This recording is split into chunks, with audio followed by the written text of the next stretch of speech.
And welcome to our Module 5 workshop, Learning Environments and Behaviour Support, Creating a Quality Environment for Teaching and Learning in Practice. And this is what we want to have for our classrooms of the future.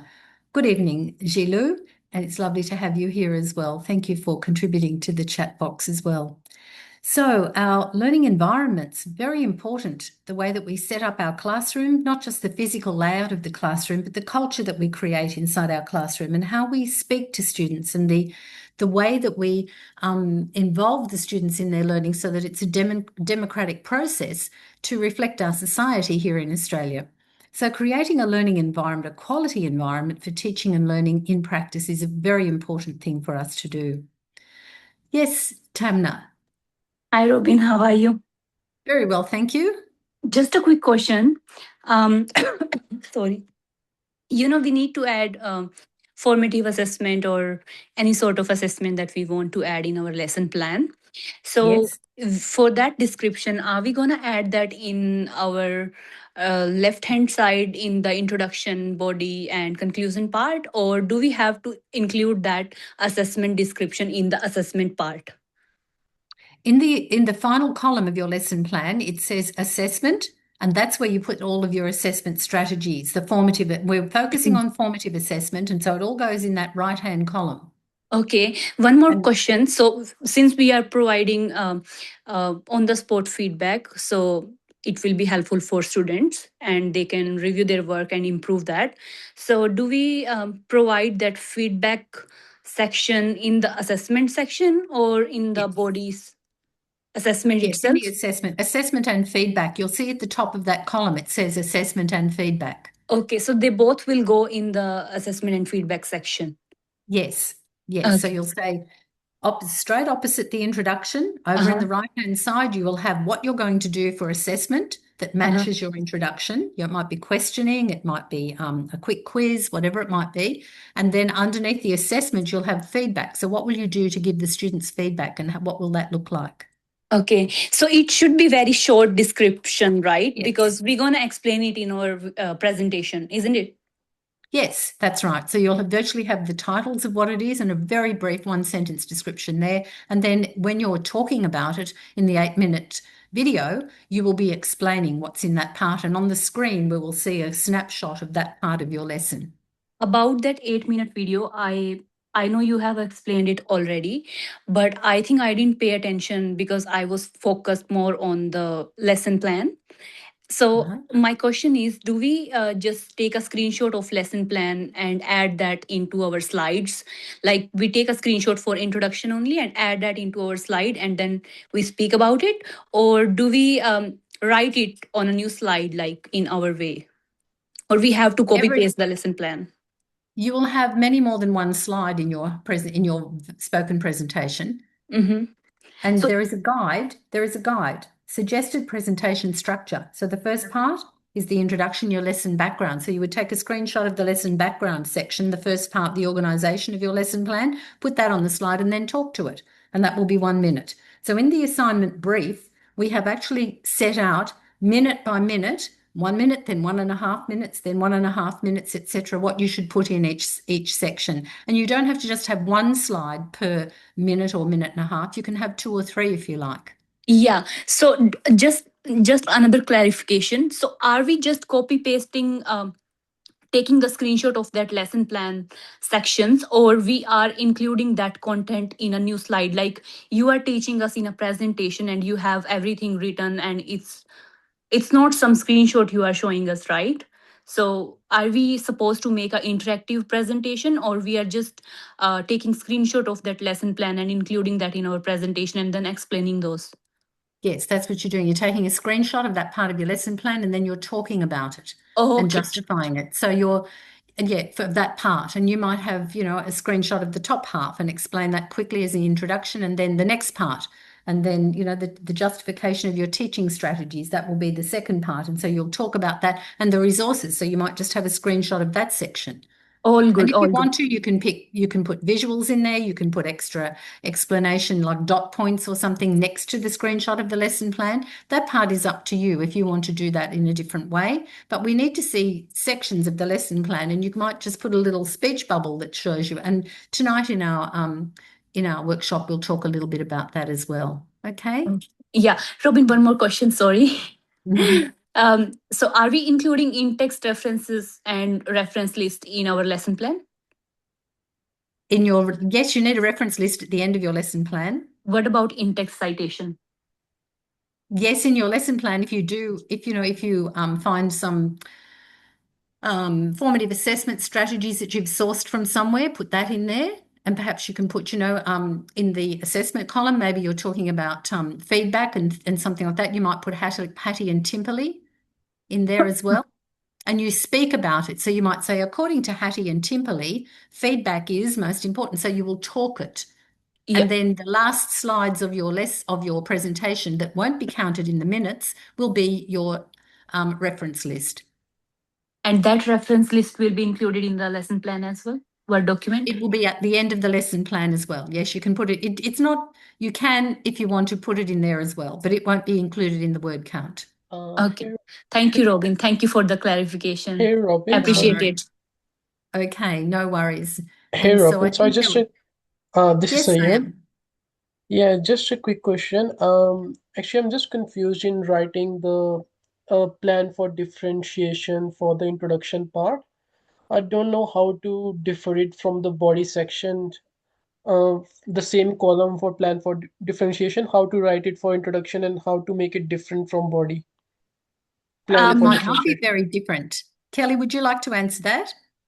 I would like to help him. We have a annotated sample lesson plan in our assignment too, and it's really helpful. I think Kelly or Robin might have made a sample plan, and it has Yeah, all the actually, description. You can yeah, refer to that. Yeah. Yeah, actually, I've seen that one, but in that plan, which was annotated, the person who has written that's blank in the introduction, so they haven't written anything. No, In the there is introduction one more part. document. There's more than one document there for as a sample. I Okay. think I there are was three looking for the documents. English plan, the English subject plan. I was looking on that one, but there was nothing written in there in the introduction plan for differentiation. So For the student has left differentiation? it blank.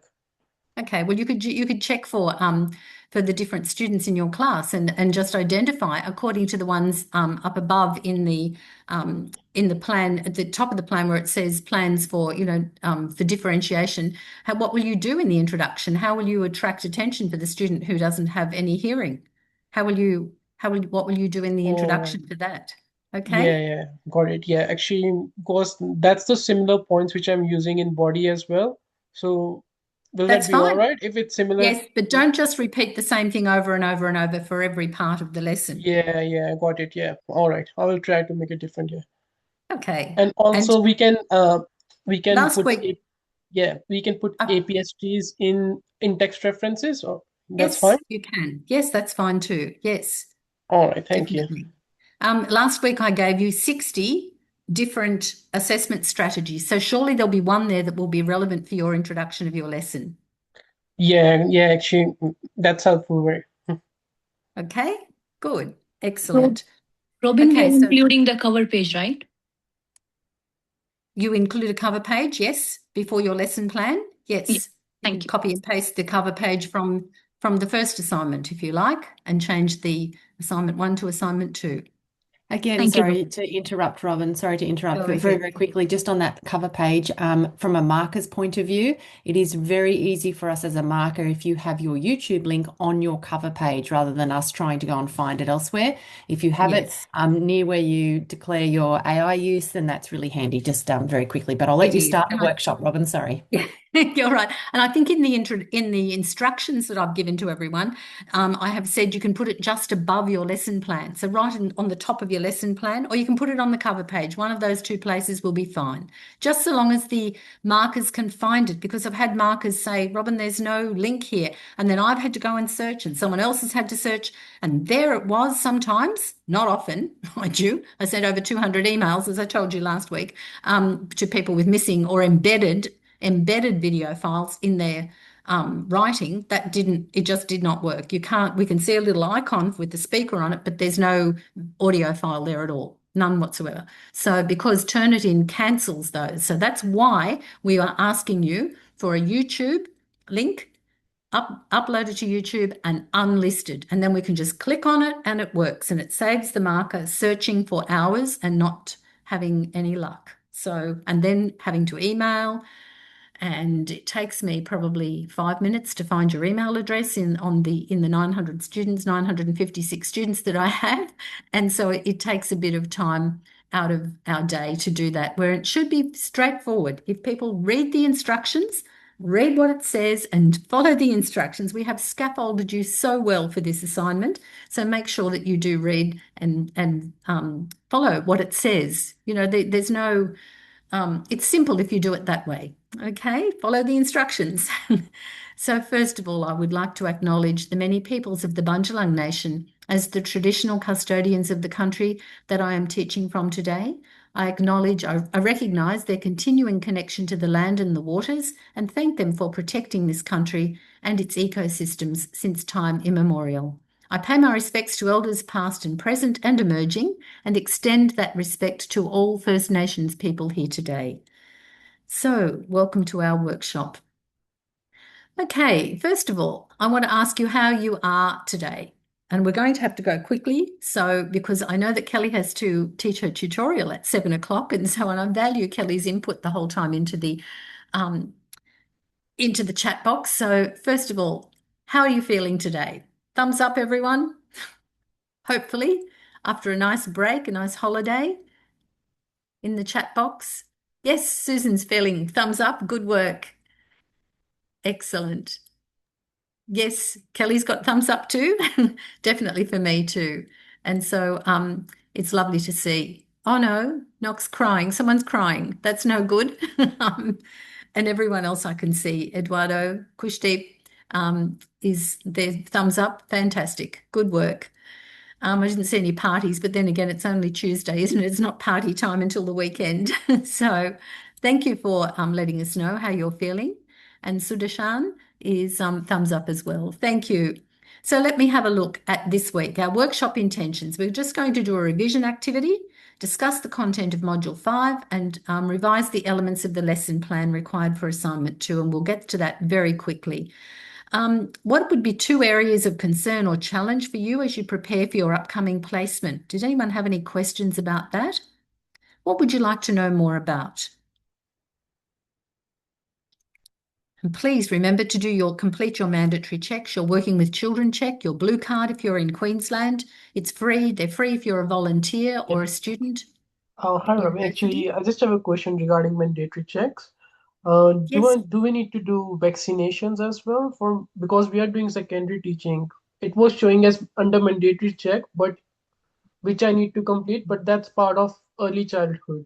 I think that's a hangover from COVID times when we had to have vaccinations Okay. I for don't know COVID. why it was showing under mine because I'm doing Ah, secondary teaching, not early childhood. But it was showing up right. as mandatory check that you need to do. Oh, okay then. Well, maybe you should contact the placement office and ask them, but I'm pretty sure you don't have to anymore. I'm sure you don't. Okay. Okay. All right. I will contact the placement office. Okay. Yes, contact the placement office, and if it's necessary, then I guess you have to do that because some schools require people to be vaccinated. So Gilou says behaviour management. Yes. Mm. Um, yes, Tommy Lee called. You called about the vaccinations? And I'm correct. It was a hangover from COVID times. Yes, good work. I thought it might be. We used to have COVID vaccinations, or teachers weren't, even fully trained teachers who didn't want to be vaccinated against COVID, they couldn't teach at that particular time either. They weren't allowed in classrooms. All So right. And behaviour management. for working with children check actually takes about, I think, 6 weeks to come, right? So if we apply now, No, yeah, apply as soon as you can, but I've never had yeah, any long and yeah. never had to wait any longer than about a week for the Queensland one and about 24 hours for the New South Wales one. Okay. Yeah, I Because got I was mine on the checking in same day. Canberra, they told me that it takes about 6 weeks, but you can get the interim one for the time being. Will that work, or we need the full working check? You need the volunteer working with children check. As a student, you don't need Yeah, to pay yeah. for it. But they said the Access Canberra said that they can issue us the interim working with children check until we get the full one after 6 weeks. Will that be fine? That will be fine. Yes, I'm pretty Yeah. sure that will be fine. But the one for New South Wales only takes a couple of days. And I've The never heard of New an South interim Wales, one. I got on the same day. Yes, But on the same day. Yes, yes, Yeah, that's New right. South Yeah, Wales that actually month. sent the email. They don't send actual card, but that's right. in Canberra they send us the card, actual card for working with vulnerable In people. Canada, in Canberra, Queensland. Oh, Canberra. Canberra. Yes, in Canberra. Yes. Good. Yes. So if I'm not sure about Canberra, it might take 6 weeks in Canberra. I'm not sure. So I would apply very soon if I were you. Robin, I just have a question if that's okay. For the Yes, course Beck. code teacher 5014, I understand that the placement is for 45 days. And I see that it's for August 17 until November 27. And when I counted, the weekdays is 75. It's more than 45 days. I was just wondering why there's a 30-day extra. Would you have any idea about this? Because I contacted the PEC's office, but they haven't gotten in touch with me yet. So just wondering if That you would know. Yeah, probably actually, be I've the got the range similar of question days as well. that would be the range of days that the PECS is available for. So you would have within that, you would have your 45 days within there. Right. So, Okay. do you have any idea if like we have to go Monday to Friday, or like is there gonna be like the Monday, Wednesday, Fridays only? Would that be possible, or it's like Monday to Friday? Usually Monday to Friday, yes, usually 5 days in the week, Yeah, just Right. like a real teacher. Yep. Thank So you you go for Monday to clarifying. Friday for 5 weeks or 6 weeks, however long it is. Thank you, Robin. actually, just No last worries. question. Actually, it's showing that the placement will be starting on 17th August. So will the first day be on 17th August, or it can be delayed as well? I'm sorry, I didn't understand what you said. Actually, I'm just asking, on the placement dates, it's saying that your placement will be starting on 17th August. So will it be exactly starting on 17th August, or will Yes, it be a bit later? yes, usually it does start on the 17th. If it told you that yours will start on the 17th of August, that's when it will start. Okay, Okay? all right. Good Yeah, work. yeah.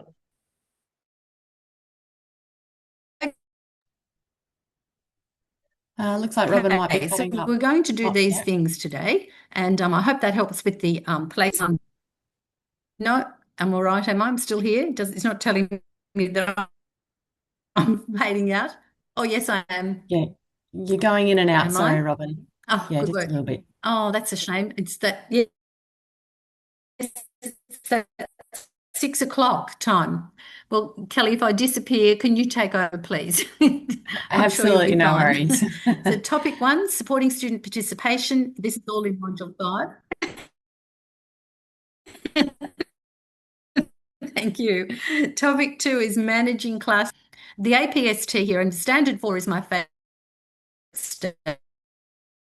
Supporting student participation, because if we don't have support for they have to be engaged, they have to feel safe and secure in your classroom.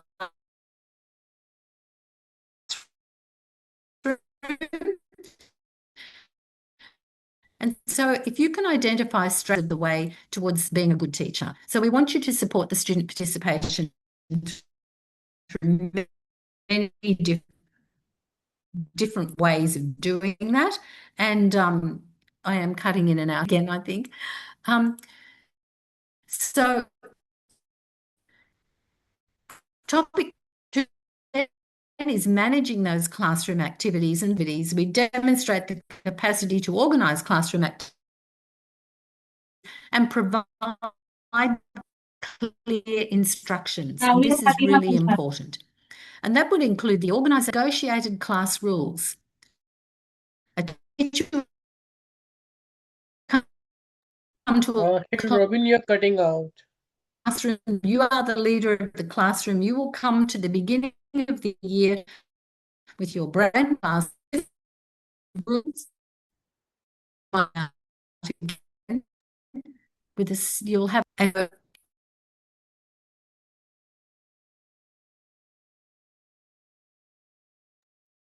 Okay, I'll just try to bring up the slides as well. If you could just give me a moment, then Robin can take over when she comes back in. Let's see. Okay, so I'm pretty sure she was up to this one here. If you could give me a thumbs up to make sure that I'm on the right track here.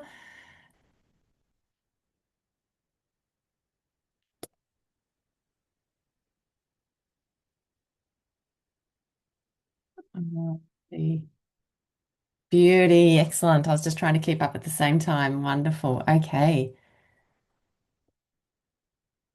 Oh, is Robin back? Not quite. Okay. Oh, she's back. I am back, but I'll just stay in the background, Kel, because it's very unstable at the moment. Okay. Well, if you would like to talk, I can flick through and then I'll continue as if you do cut out again. She has cut out already. Okay. Have you shared? Have you the? Yes, I have. So if you would like to Go keep ahead, talking, Robin, Kel. I'll keep flicking for you. Okay, so she was talking about making sure we have clear directions, negotiated class rules, and organization of No, resources. it's too unstable. Okay, I'll keep going. Okay, so when we're talking about our clear directions, we need to make sure that we have clear directions in what we're talking about in the lesson, about clear directions about how we move around our classroom, clear directions as a whole, so that the whole class and every student has that opportunity to understand and clearly understand what is happening within your classroom. Can't see the slides. Oh. A minute, Can we get a just a slide second, back? and I Oh, will beg bring your them pardon. back in. I thought I was sharing my screen. I do apologize. Is that back again now? Yes, we can see it now. You can see what works best 2025? Yes.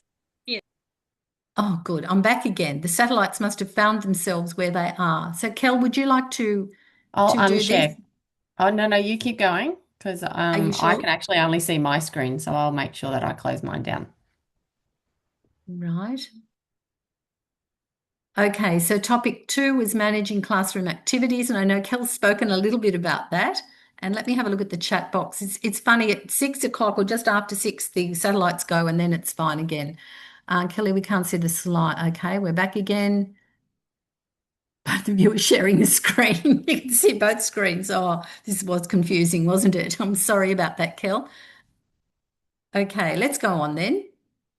So there are 8 practices. This is the New South Wales Department of Education looking at what 8 practices, the 8 what works best practices. They're very clear and complete for your use in the classroom. And you might like to reference the CC, we call it in assignment 2. It's the Centre for Education Statistics and Evaluation. Here are the children at the centre with the curriculum. Here are the 8 practices that work best. High expectations. So we have that really high expectations of our students working at their zone of proximal development. And over here you can see the full description of them. High expectations. Teachers provide challenging and ambitious learning activities that help students meet their full potential through consistent effort and improvement. And so that's the first one, high expectations. How will you include that in your lesson plan? Or will you talk about that in your lesson plan? Then we've got explicit teaching, and this is the I do, we do, you do. How will you put that into your lesson plan? And will you talk about that in the part 3, the discussion about the use of explicit teaching with links to learner development? So this is where you could put all of this. Effective feedback, what's that going to look like, and where does it fit in the assessment column, and how are you going to use it? And it says here you're going to provide students with relevant, constructive and specific information about their performance. So these are all aspects or all practices that you can talk about in your assignment and you can remember for when you're in a classroom. Using data to inform practice. So you might do a pre-test in the introduction, which is a form of assessment. You might do a little quick quiz or something like that in the introduction, and then give the students feedback on that particular little quick quiz, and that will be part of your best practice, and it will be that's what you can put in the introduction part of your lesson in the assessment column. And I think somebody asked about that earlier. Sam, did you ask about that? Then there's assessment. Teachers regularly monitor student progress using a mix of assessment approaches to inform their next steps. And so that's really important. Well, every part of the lesson is important because it helps them to determine the effectiveness of your teaching strategies and to provide evidence of student understanding as well. Classroom management. How are you going to organise your classroom? What are the routines? What are the rules going to be? How's it going to work? What's the layout of your classroom going to look like? How are you going to cater for students with different abilities? So differentiation can come into that part as well. The well-being. Teachers and school leaders facilitate student well-being through a sense of belonging. So do we check up on our students to see if they're going okay? How do you feel? Just like we did at the beginning of this workshop. How do you feel? Give us a thumbs up. Give us, if you're crying, if you're worried, tell us how you feel. Collaboration. Teachers and school leaders work together to share evidence-informed practices. So teachers do. We share all the time. And that's what you're going to be doing with this assignment. You're going to pretend that you're on your placement, you've written a lesson plan, you're sharing it with your teacher, your mentor teacher, and you're justifying all of the parts that you've put in your lesson plan. So that's why we've spelt out step by step the 7 steps to preparing it. So 7 parts of your lesson that you need to, on the video, that you need to have.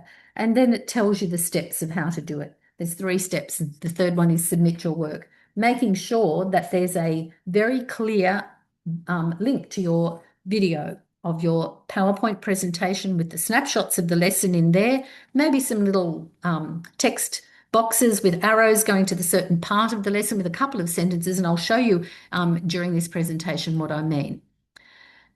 So here we have some very interesting managing challenging behaviours, and this will be, managing student behaviour and managing resources will be 90% of your day when you first start teaching. And 4.3 says, demonstrate knowledge of practical approaches to manage challenging behaviour. And here are some little colour cards for students, about zones, the blue zone, the green zone, the yellow zone and the red zone. And the key here is to preempt what might happen in a classroom. Know your students and how they learn, and then think about how you're going to manage the behaviour and manage the classroom climate. The positive behaviour for learning, and I know we spoke about this last week. Positive behaviour for learning means that it's a whole school approach to positive behaviour, and talking more about how do we behave, how do we create this whole school atmosphere, this whole school culture of positive behaviour. And it involves all of these things: positive relationships that include classroom organisation, differentiated teaching and learning. So that we're not teaching a student or giving students things that are too difficult for them. That's something that they're at their zone of proximal development, but challenging them and making them feel enthusiastic about their learning. Behavioural expectations. In this school, this is how we behave. Explicit teaching of social skills. And in my school, I had a new social skill each week. This week, we are concentrating on saying please and thank you. So every time we get something or we give something, we expect to hear and we say ourselves, could I have such and such, please? And then thank you when we receive it. Or it might be, I always used to start with what is good listening. And so good listening, and there were 3 steps to good listening. Look at the person who's speaking, stay still, and think. And I used to say, I can tell you're thinking because your eyes are sparkling. And of course, all the little students in the school would have their eyes wide open looking at me and say, oh, I can see you're thinking. Yes, you're a good listener, etc. And, it's breaking those social skills down to really simple steps, and explicit teaching once again. So it's not just about explicit teaching of content, it's explicit teaching of the expectations, behavioural expectations, the well-being that we expect in our classroom. Positive reinforcement, we know what that means. I like the way you've written that paragraph there. Perhaps you could put this in here. I like the adjectives and the adverbs that you've put in there. Well done. Active engagement, so teachers not sitting at a desk behind a screen somewhere, but actively involved in giving the students feedback and formatively assessing as we go. Active supervision as well. Consistent and fair consequences, saying what you mean and meaning what you say. And the classroom organisation, of course. And then the 10 essential skills for classroom management, this is what they look like. They're endorsed by the Australian government and highly recommended for use in all contexts: early childhood, primary school, secondary school, and even at university. So the essential skills here, and these were developed by a school on the Sunshine Coast, I think, I'm pretty sure, in Queensland, Education Queensland. Essential skill number 1, establishing expectations. If you have high expectations of your classroom, in your classroom, you will have rules. You know, they might be simple. We always walk in this classroom. We never run in the classroom because it's too dangerous, too many tables and chairs. We use quiet voices, no shouting, no yelling, things like that. We always stay on task, raise our hand to speak, things like that, whatever your rules might be. And you know, some secondary schools can have 5 or 6 rules. 3 or 4 is probably the optimal in primary school. Giving instructions, so telling students what to do. Are those instructions broken down? How do we scaffold our students? Like this assignment is so well scaffolded. I think, you know, it's step by step. This is what we want. There's a suggested presentation structure. You don't have to stick to it rigidly, but I would if I were you, because it makes it easier for you and easier for the marker and everyone else to actually access the information that you know. So giving instructions is important. Then waiting and scanning. And while you're waiting and scanning, stopping to assess what is happening. And then you can see in the students' eyes whether they understand. So you've given the instructions, wait and scan, look at them, and their eyes are the windows to their soul. So you can see whether they're understanding the instructions that you've given them, or whether you have to go back to the I do and start again and give those instructions again, and then the we do, and then the you do. Cueing with parallel acknowledgement. So you might have 2 or 3 students in the classroom who are working really well. One of them next to one of those is not working, is not getting on, they're trying to disrupt. So a cueing with parallel acknowledgement would be saying to yourself, well, Susie's not working, but Billy is. So you'd say, Billy, I really like the way you've got straight to work. That's excellent. I can see you're going to be writing a fantastic report there. So Susie's going to want attention too. So she will be compliant and working the same way that Billy is, because you've praised or you've acknowledged the person next to them for something positive that they're doing. So cueing with parallel acknowledgement, praising a particular student to prompt others to get on with the work.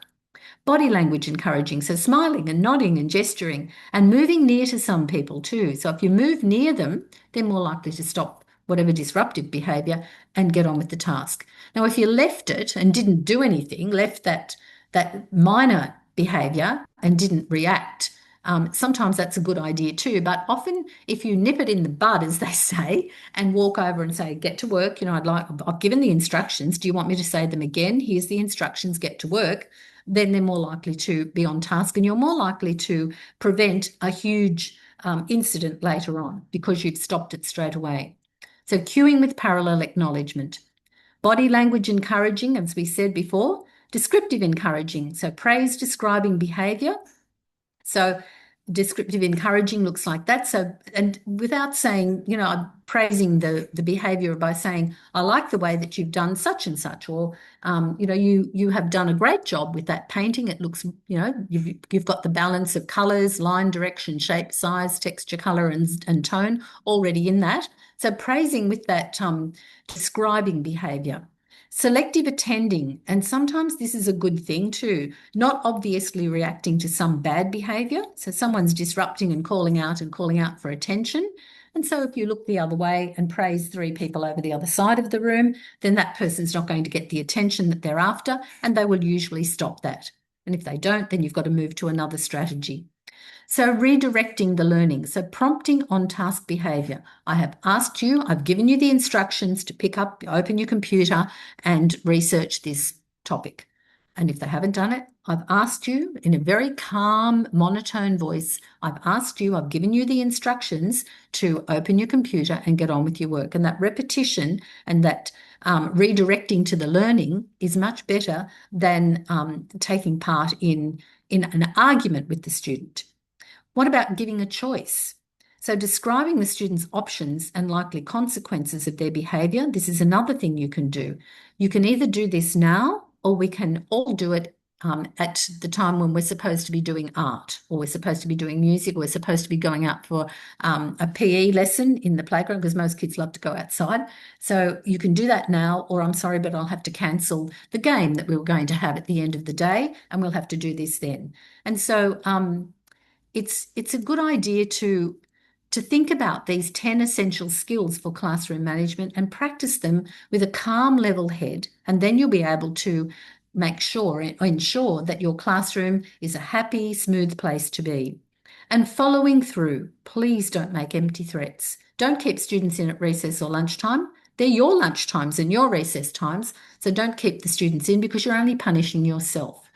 And follow through. So if you do that, if you say that you're going to do something, make sure you do it. So at the end of this, if we've all finished this work, we might have a 5-minute game of handball or something like that, or we might have, a quick quiz that they love, something that they love. And then if that happens and they all finish, you go, right, follow through, make sure that you do it. Otherwise, they won't believe you the next time.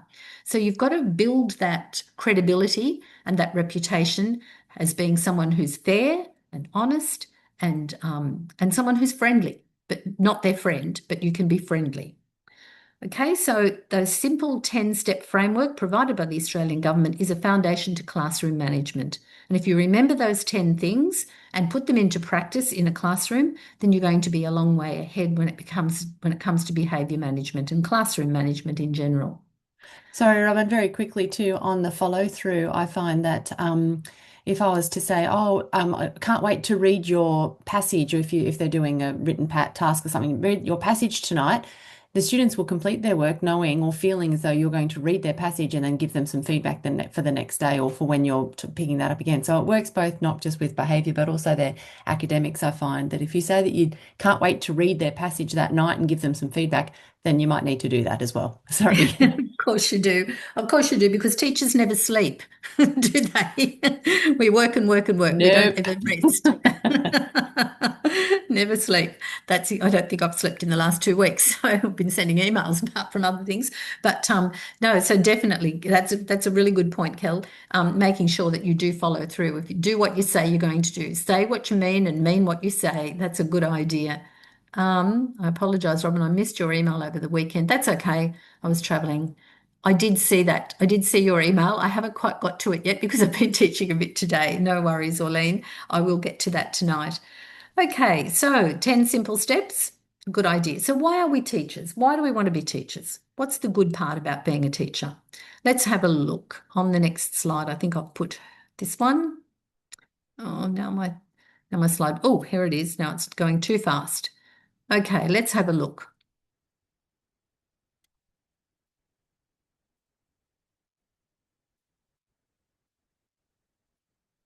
Sorry about the ads.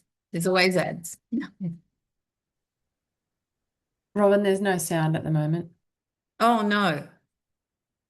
Is there sound now? No, I can't hear anything. Can't hear it. Okay, what I will do will be I'll put this. I'll put it on for you. Thank you. You put it in the chat box for me. And look, we might watch it later, actually. I'll leave that for you to watch later after the link goes into the chat box, and you can watch it, or you can watch it on these slides later, because it's an excellent video. It's very it talks about the meaning and building, how important it is to build relationships with students in the classroom. And this particular lady is my hero, my teaching hero. And so it's a very good video to watch. It gives us an idea of why we're why we're a teacher, I mean, by watching that video. So assignment 2, requirements. The due date, of course, is the 17th of April, a 1,000-word lesson plan and an 8-minute video. And that will be, and I've put this green writing everywhere, all over assignment 2 now. It's uploaded to YouTube as unlisted, and the link placed at the top of the lesson plan in the assignment, or it can be on the cover page. I'm happy for it to be on the cover page. That's an easy spot for the markers to find as well. Not hidden somewhere at the bottom of a picture or somewhere, because the markers have got very little time. They have half an hour to mark your whole assignment. 8 minutes of it's going to be listening to your video, and then they have to make decisions about what you've said. It's worth 60%. You are allowed to use Gen AI in order to source ideas for teaching and strategies for teaching, and to find out to research other ways of assessing and ways of giving feedback. And so we're happy for you to do that. But please don't just write it and then copy and paste it into from Gen AI. So you're required to engage deeply with modules 3, 4, and 5 and read the assessment 2 brief very carefully. It's in the Blackboard site, Open Assessment 2. There are 3 tabs there. There's even examples from the past. They're similar to this one. We've given you a whole set of instructions in the assignment brief, probably too much when you look at it. There are some reminders there. Stick to the 8-minute time limit. Your marker will stop watching it at 8 minutes and 30 seconds. So ensure your presentation is concise and well-paced. Keep slides visually engaging. Avoid large blocks of text. You might just have a snapshot of part of your lesson with some text blocks and arrows going towards that to show what you're talking about. Prioritize clear narration, so speak clearly. What you say is the most important part. And orally cite references, but you wouldn't say Churchill et al. You would say, according to Churchill and others, if you were quoting from that text, the Churchill text, Teaching Making a Difference. And so that's how you would weave that into your spoken presentation. Save and include your transcript and a reference list. The reference list can go on the last slide. It can also go into your Word document underneath your lesson plan. So we'll see your reference list in 2 places. Please put a transcript on there too of what you're going to say. And I'm sure you'll type out your transcript anyway to remind you of what you're going to talk about in your presentation. So include that as an appendix, and that's not counted in the word count. Your lesson plan is the 1,000 words, and then the transcript is not counted, and neither is the reference list in your assignment 2. Okay, our presentation, do we put references in our transcript as well as on, no, just on the reference slide, Geeta, good question, and also a reference list after your lesson plan. Okay, in 2 places, because we're getting you ready for the GTPA in the future, and I'm a marker in the GTPA. I think Kelly is too, so we know what that's all about. Okay, so make sure that you engage with those 3 modules in order to get the information. So in part A, you are using a hypothetical example. So design or make up your scenario before you start planning. Here are some suggestions. Do a mind map of your ideas, ensuring that each part of the lesson plan detail is included. Okay. Where will we be keeping transcript after the reference list, please? Okay. In your appendix. Thank you. There should be an appendix at the end with your transcript on there. And then if the marker can't understand what you're saying and there's a glitch in the audio, we can then go and read your transcript, and we won't have to be emailing 100 emails again, 200 emails again. So choose your topic and understand your curriculum descriptors. Don't try to cover too much content in one lesson. Do less and do it well. Ask yourself, what do my students need to know or demonstrate? So what is the success criteria? What's the learning intention and the success criteria? Plan your formative assessments to align with the descriptors. So go back to the learning intentions and the success criteria and plan your assessment to link in. I should be able to draw a line from your success criteria and your learning intentions down to the assessment to say, well, this is how I'm going to measure whether they are successful. And plan the activities to engage your learners and then populate your lesson plan. That's part A. Part B, choose 2 students from the 6 groups. No, sorry, this is still part of part A. Choose 2 students from the 6 groups to differentiate for it. You might have an EALD student and an English as an additional language or dialect student, and you might have a student with a hearing impairment. So you might choose those 2 students. And then in your lesson plan, and definitely in your speaking part, you will talk about how you're going to differentiate to cater for that student or for those 2 students. What are you going to do? It would be beneficial to give a bit of a backstory to the students in some way as you introduce the lesson right at the beginning. You know, I also have, this is my lesson, it's going to be about such and such. It's year 9, it's year 9 science or year 9 geography. This is what I'm going to be teaching, etc. I also have 2 students in my class. One student is from an EALD background and the other one has a hearing impairment, and I will be providing differentiation strategies to cater for these two students.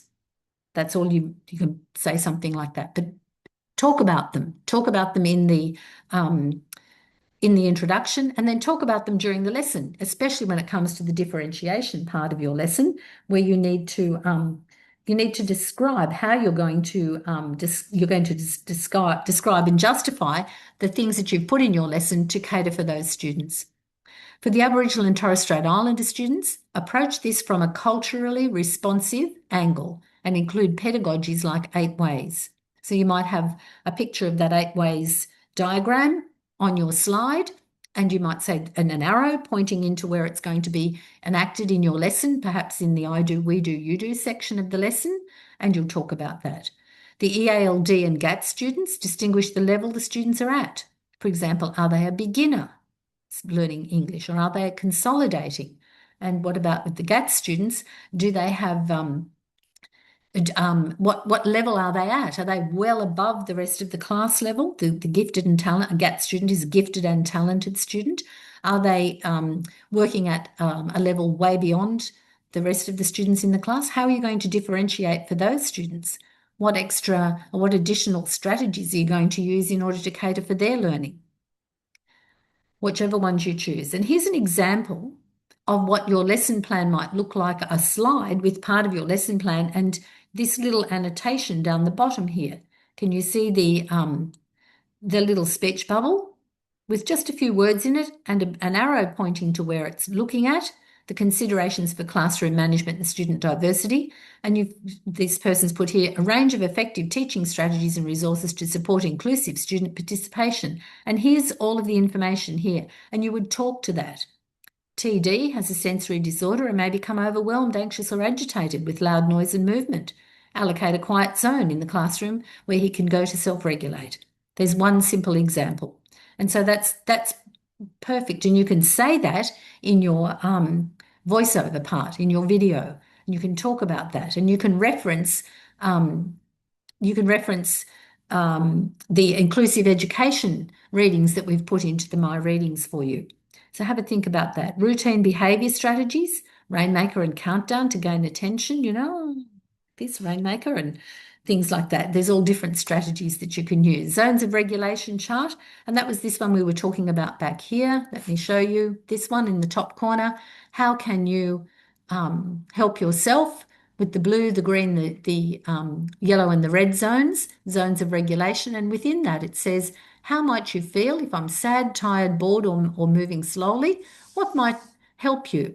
Talk to someone, stretch, take a brain break. So you're giving perhaps students strategies in order to help them. So you might want to talk about that in part of your lesson as well.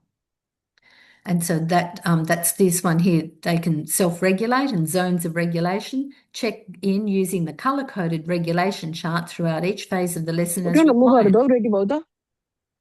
I'm sorry, I'm just going to mute that person.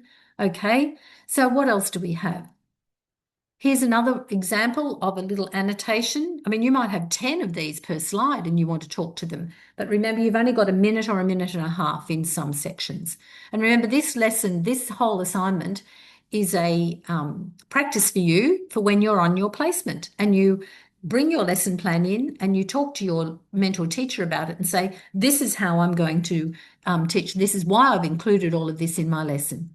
So in the body of the lesson here, grouping, extension activities and modified activities for different students, a range of effective teaching strategies and resources to support inclusive student participation, including plans for differentiation. And there they are right there. And this one, display the learning intention and the success criteria. How would you in this section here in the differentiation section for the introduction, you might say that you are watching carefully to make sure that the EALD student understands the instructions and understands the use. How you would differentiate here in the introduction would be you might have picture cards that you would hold up, or that you might have the instructions written in that student's language. That's how you would differentiate. Oh, here I go again. Oh, no. I think I'm back. Am I back again? I Yeah, hope yep, so. yep. You Oh, only did a phew. tiny little glitch, Robin. It was only a tiny little glitch then. Tiny So, little glitch. yeah. I'm going to I think I might sue the satellites. I can't do that. Okay, so have a look at these lesson plans. Have a look at the ones that we have shown you. There are also videos links that I have provided for you that you can see as well. And I think they were on last week's um, PowerPoint slides. Here's another one. Here's a big square right around this section. Considerations for classroom management. What's this person doing? Seating plans, safety considerations. This is what we can consider in this section. Classroom organisation, prevention and intervention strategies. What about diversity? Consideration of strengths and needs of students in this particular class, including but not exclusive to the students with a disability, those who are gifted and talented, and those for whom English is an additional language or dialect. So what strategies and resources will support inclusive student participation in there? That's what you put in that box and that's what you talk to.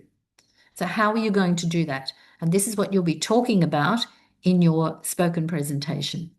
Some of these considerations may remain on your master copy all the way through your placement, so that you might be considering these students in your class when you're on placement, considering them every single day. And how are you going to include those students and make inclusive education happen for them in every lesson, in different lessons, in different ways? Here is the differentiation column where you will be relating what you do here to these parts of the lesson. Here's the introduction. Do you have activities planned that will differentiate for individuals or small groups? Which models of differentiation are you adopting? For example, UDL, Universal Design for Learning. And I think I talked about that last week and the week before, having perhaps not just one set of noise cancelling headphones, but whole 15 of them, universal design. So preempting that there might be lots of students who aren't able to handle a lot of loud noise. The maker model, and we'll get on to that in a moment. Learning contracts, tiered learning, compacting, layered curriculum. And in our tutorial this week, we're talking about many, many different ways of differentiating our curriculum, the product, the learning environment, etc. So think about that, and we have some videos to show you this week in the tutorials as well. So part 2 is the video presentation. And once again, it's uploaded to YouTube as unlisted and the link placed at the top of the lesson plan or on the cover page, I don't mind which one, in the assignment. And the presentation is an 8-minute video and the markers will stop listening at 8 minutes and 30 seconds. And I've told them to do that because they don't get any extra time. Your presentation will be supported by relevant images of your lesson plan and also academic references. And those academic references will come firstly from the My Readings that we have given you because they are very relevant ones. And look in the My Readings section, find the readings and use those first before you go off and do independent research. The presentation will include justification of choices you've made in relation to your pedagogy or how your art and science of teaching. And also for differentiation, why have you put those differentiation strategies in there? And what about the assessment for learning, the formative assessment in the final column? Justify why you've put those in there and how they link to the curriculum and how they link to the student's ability in certain areas. You must integrate visuals of your lesson plan into your presentation. So don't talk about something with a blank screen there. We want to see what part of the lesson you're talking about. We want to see it on the screen. You can put pretty pictures around it if you like, if you're a very creative person, but we really want to see your lesson, part of your lesson plan, and perhaps with a couple of boxes, annotated boxes with an arrow pointing to the part that you're talking about in that particular part of your presentation. And imagine you are explaining and justifying sections of your lesson plan to your mentor teacher before you actually teach the lesson. Okay. The lesson background, you need the outcome, the content descriptor, the APST, the learning intention and the success criteria. Fill in all of the boxes, please, and the prior learning of the students. You'll need strategies and resources, you'll need differentiation, and you'll need assessment. We've got the columns already there in the SCU lesson plan format template. You just have to fill it in with all of the things we've talked about every week in our tutorials and also in our workshop. Food for thought. Here's a good little audio for you to listen to, and it's about why educators say getting kids outdoors is the secret to better behaviour. What about brain breaks? Often students become annoyed and overcome because they're on information overload or cognitive overload.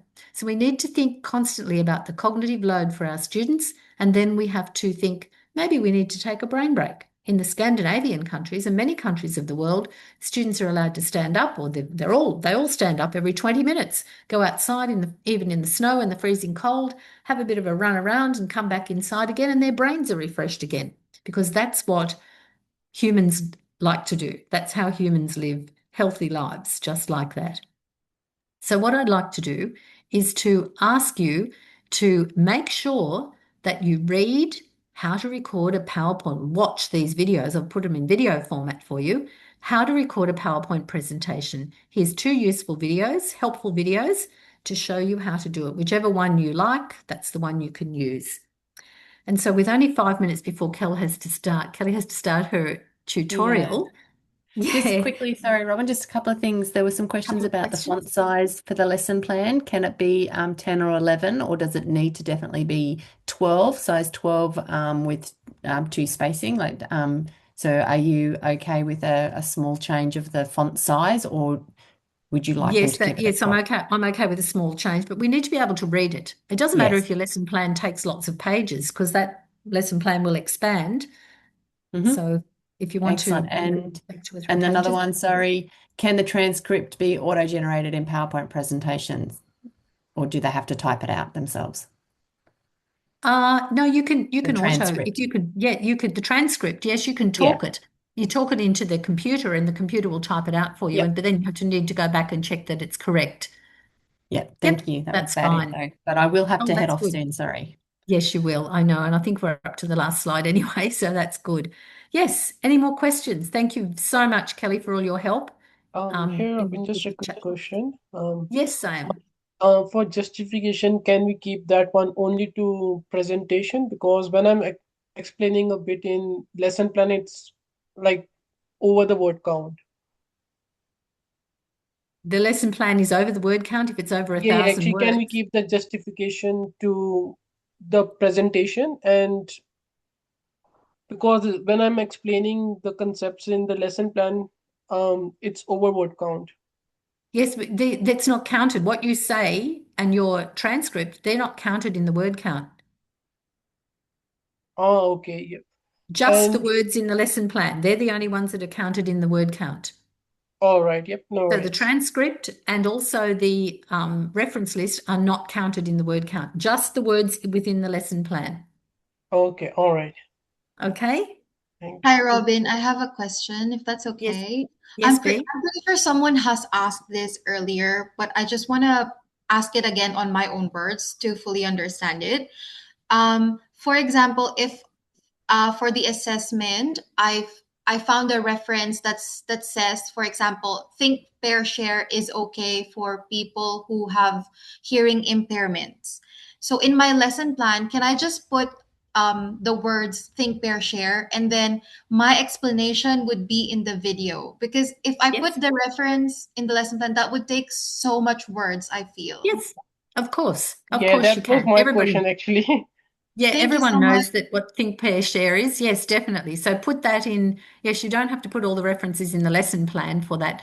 Talk about it. Yes, say it in the and put the reference in the reference list. Yes. Thank you. Good work. And someone Robin, had their hand up. No? Yes. Robin, I just have a quick question about the transcript. Actually, I didn't really understood properly that do we need to add the PowerPoint like PPT transcript on the Word document as well, or it'll be just in our video? It'll be the transcript will be in your Word at the bottom of your Word document in an appendix. So you'll have your lesson plan, you'll have your reference list, then you'll have an appendix with your transcript written there.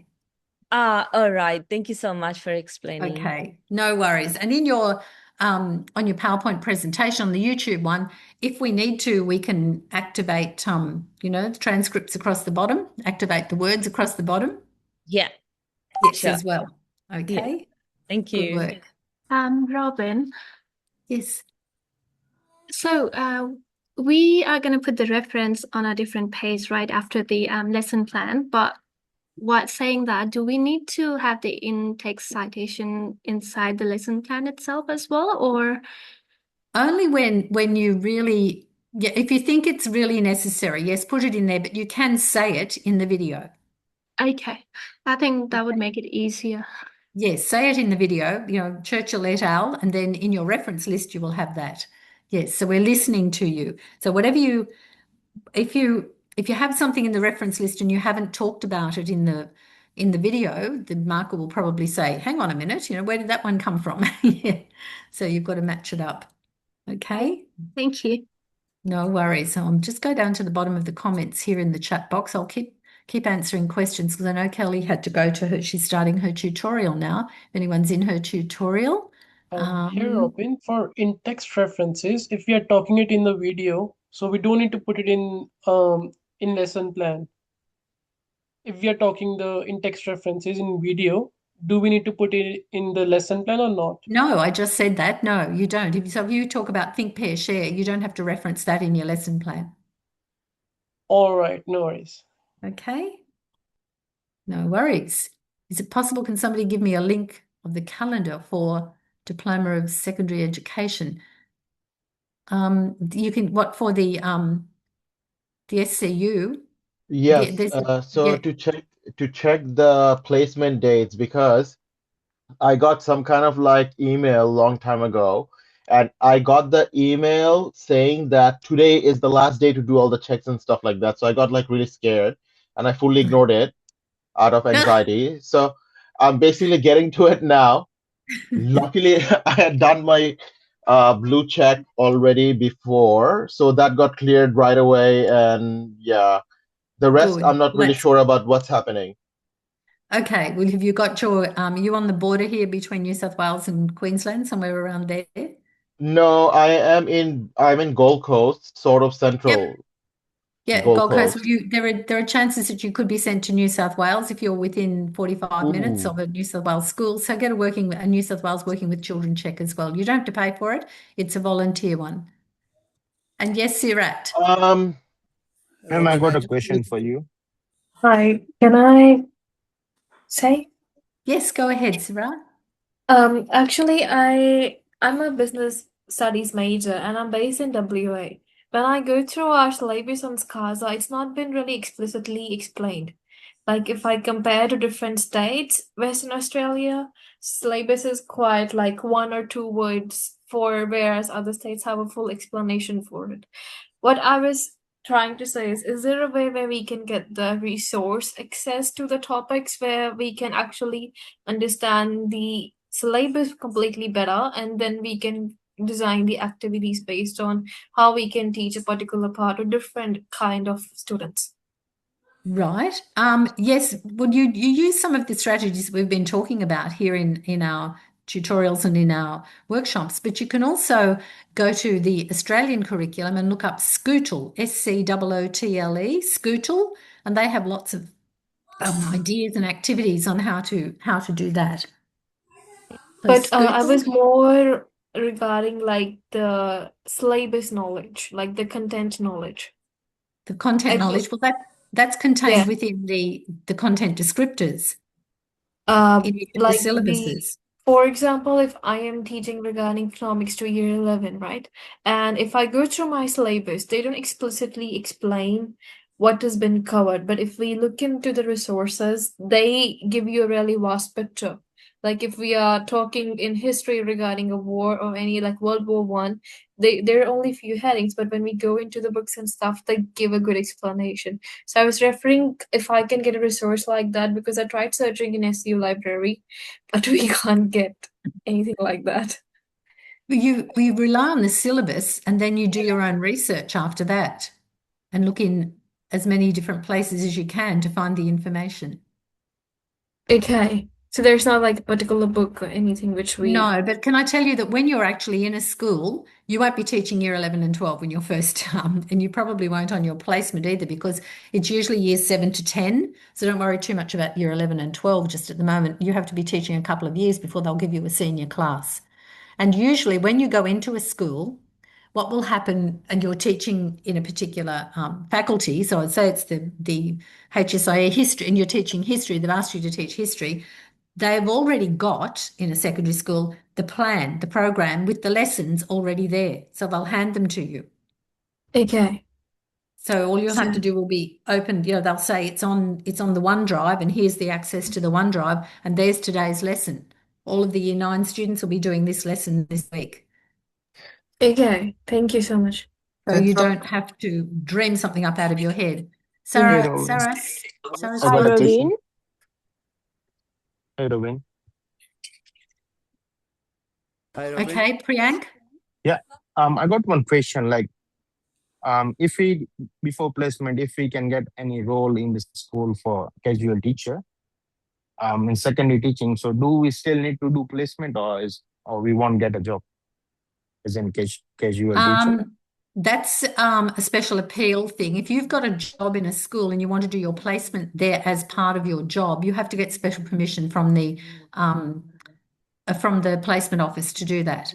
And some Okay. schools are very happy about that for you to do that, but others aren't.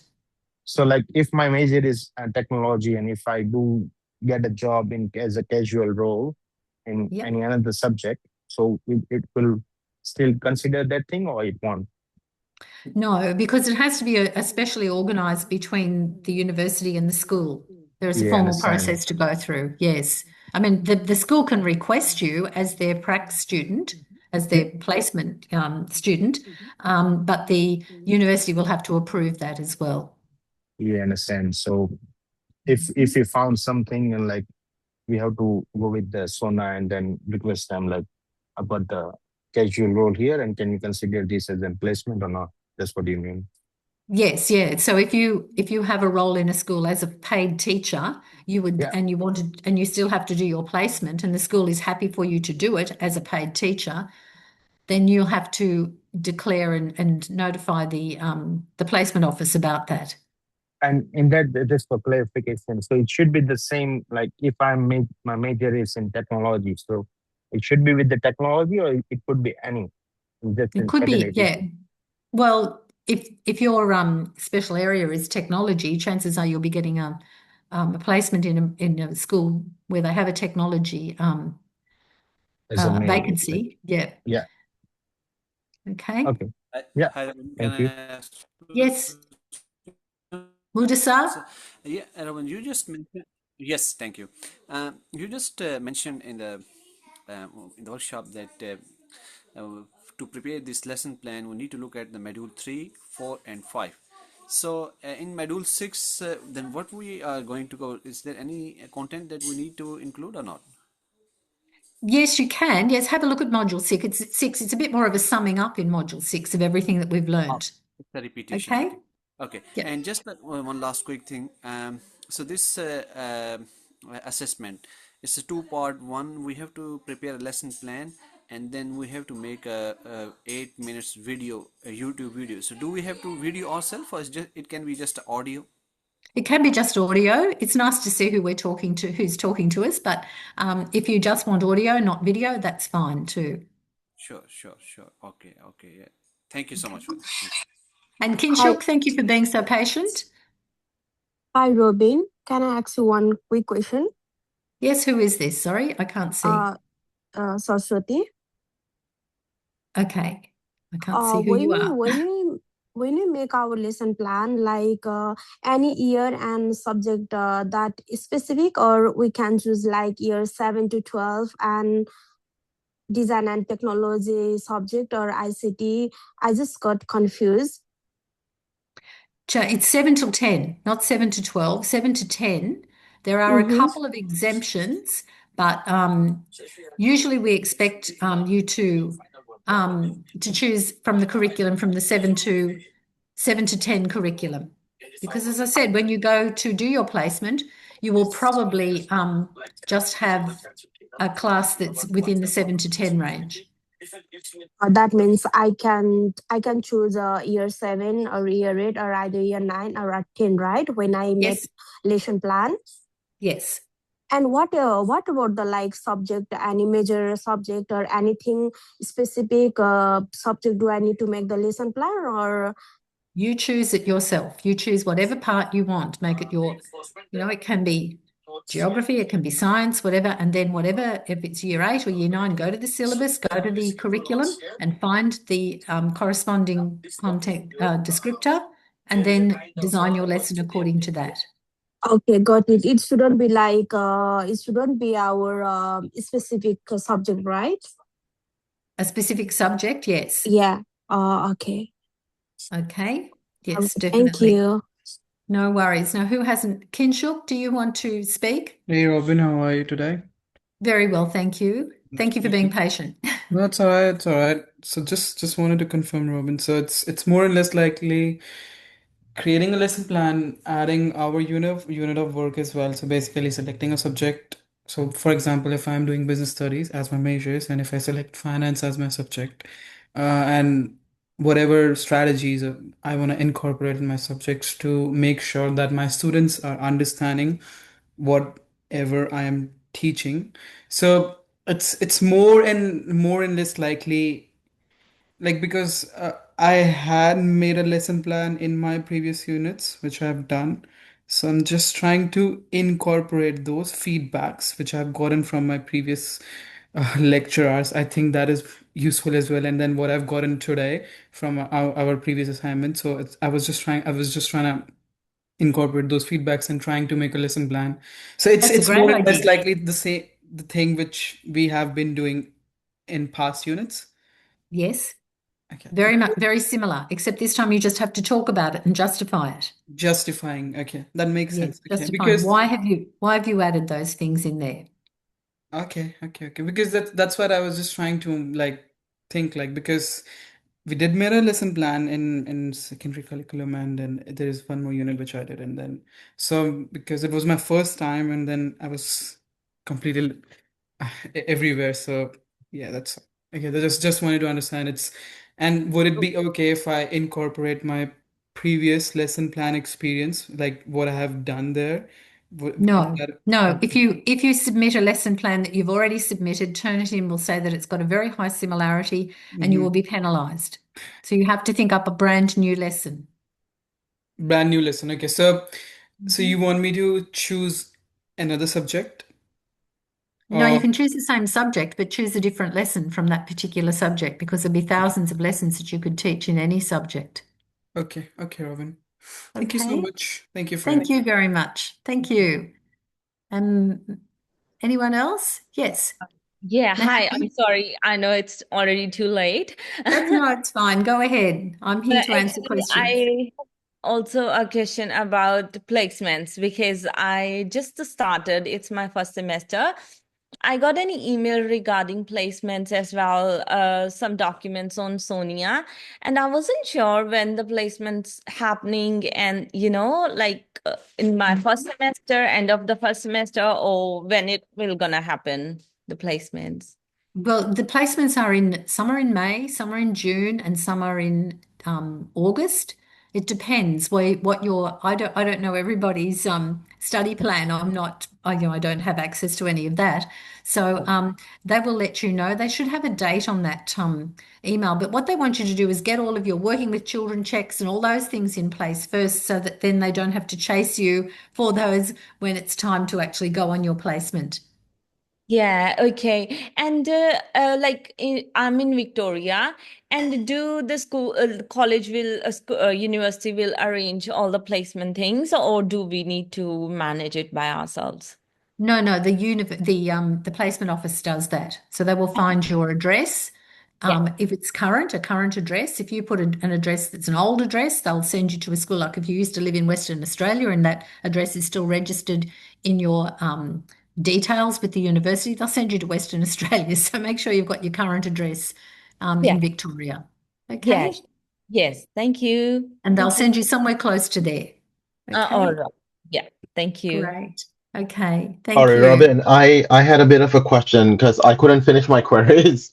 Go So ahead. you said that I may be sent to New South Wales. Why is that? You could be if you are close to the border and there are no placement opportunities left in Queensland, or there aren't any, no one has said that they have a place for a Uh, student in your yeah, particular thing, but there is one just over the border, say at Tweed Heads or Benora yeah, Point, then they could yeah. send you there. Yep. But I'm like 30 plus minutes away, like from the border. Would that count Yes. as being close Yes. to the border? Yes, they can send you up to 45-minute drive each day. Oh no. Yes. In that case, then it It doesn't doesn't happen, say doesn't happen very often though, let me tell you. it it doesn't say on my Sonia though that I will need New South Wales Working with children tech. blue card. Yeah, it just keeps saying that it's only Queensland blue card that I need. Or at Okay. least that's what it say on my Sonia. Yep. Well, that's good then. That probably means that they might already have a place that they're bookmarking just for you. Oh, awesome. Awesome. All right. All right. Thank you, Robin. Thank you, Zoba. Robin, do you have an Yes. idea how long before we get the blue card when we apply? Like Oh, and it only took me a week. 1 week? Okay. Yes, before Thank the actual you. physical card turned up. So I got an email about approval for it, but then yeah, it was about a week. Didn't Thank you, take long at all. Robin. No worries, B. Thank you. Um, yes, that was your question. Can I add comments to the lesson into the lesson plan? Yes, that's a good question, Heidi. Yes, you can add comments into the lesson plan and put them like those speech bubbles with an arrow. I think I talked about that in the workshop, and put that into your lesson plan. Put that onto your PowerPoint presentation, your recorded PowerPoint presentation, and then we'll be able to see them. It's like an annotated rationale in video form. Yes, it is. Sadia, it is, definitely. Okay. Thank Sorry, you, Robin. everyone. Go Sorry, ahead. just Yes, one last question. I swear this is the last one. you're all Um, right. in the Sonia, I just figured that I applied for the blue card today after being cleared, and it gave me an application reference number, which I put in the working with children clearance under the reference value. I'm not sure if it's Okay. the right one, but it does say in the information that please record the blue card registration number. But Yes, on your, I'm not yeah. being able to change it again though Oh, after right. putting it That's in. interesting. Yeah, Look, if there's a problem with it, they will contact you and say, we need this. So perhaps find when you get the blue card and it's got the registration yeah, number on it. I'm just going to look at my blue card. I have one here somewhere. yeah. Is it And a you big have the number? It is, well, mine's a paid one, so mine's a little bit different. It's about 1, 2, 3, 4, 5, 6, 7, no, 8 numbers. No, mine is quite a big number. It's at Oh, least is it? like, Oh, that yeah, would it's be like your, 15, like 15 that's numbers. probably your application number, but the Yeah, that's the actual, application number, yeah. yeah, But so the blue I card can't number even is, change it back again. I just pressed save. I didn't even submit, so I don't know why it's not letting me change it. yeah. Is there another place where you can upload it No, in Sonia? the only thing I can do upload is like the document, but that's about it. Right, okay. Well, just wait for the document to come because you have to take a photo of your card, your blue card, don't you, and upload Yeah, that. Yep. So yeah, just that is wait for that true. and do that. Yep. And that will All work. right. All right. Thank you, Robin. Have a good Thank night. you. Thank you, everyone, and have a good What night. should be the general timing for placement from morning to afternoon? Sorry, Priyank, What did you want to what know? what should be the timing of placement? Like from morning 8 or 9? Or how is it? Oh, Like yes, each day. Yes. It's usually if the school day is from 9 o'clock till 3 o'clock, you're expected to be there half an hour before and half an hour after. Um, the day starts. So 8:30 till 3:30. thank you. Okay, no worries. And sometimes you'll have to go to a staff meeting after school, so that might be another hour after school. Okay. But you'll hear all about this in workshop days that they run just specifically for people who are about to go on placement too. Okay. Thank you very much, everyone. Have a lovely evening. And I wish we had 2 hours for our workshops instead of one. It would be a lot easier. Have a lovely evening.